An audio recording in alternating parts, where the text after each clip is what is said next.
Campione italiano, campione degli internazionali lo scorso anno, nella 125-101 Mattia Guadagnini. Con il numero 81 Raf Muisen. E ritorno alle gare in questa stagione, il numero 228 per Emilio Scutteri. Il numero 229 di Agard Mikkelsen Sari al massimo.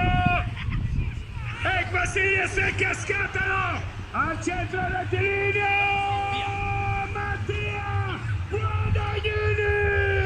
Shot per Mattia con la sua squadra 2,50 del tempo. Intanto mucchio selvaggio alla prima curva da cui non riescono a uscire un paio di piloti, non riesco a riconoscere i numeri di gara, anzi 3, 4, 5 piloti si sono sdraiati. Uno di questi dovrebbe essere purtroppo penso Emilio Scutteri, mi sembra di aver riconosciuto la livrea del team Celestini. Peccato per Emilio, dovrà darsi da fare perché solamente Mattia Guadagnini del suo titolo, dei suoi secondi posti nel mondialista dell'europeo guida la gara con la sua squadra 2,52 tempi del Bandi Racing là davanti, grande progetto per lui.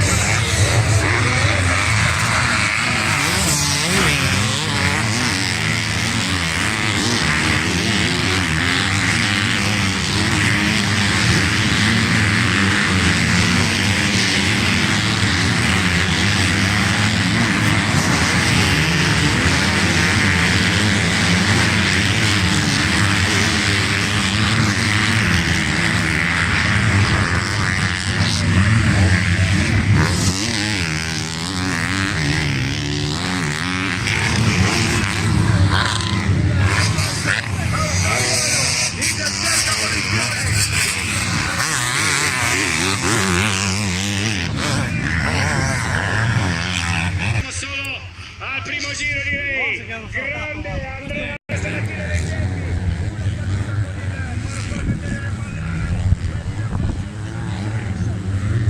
Pessima posizione per Renault.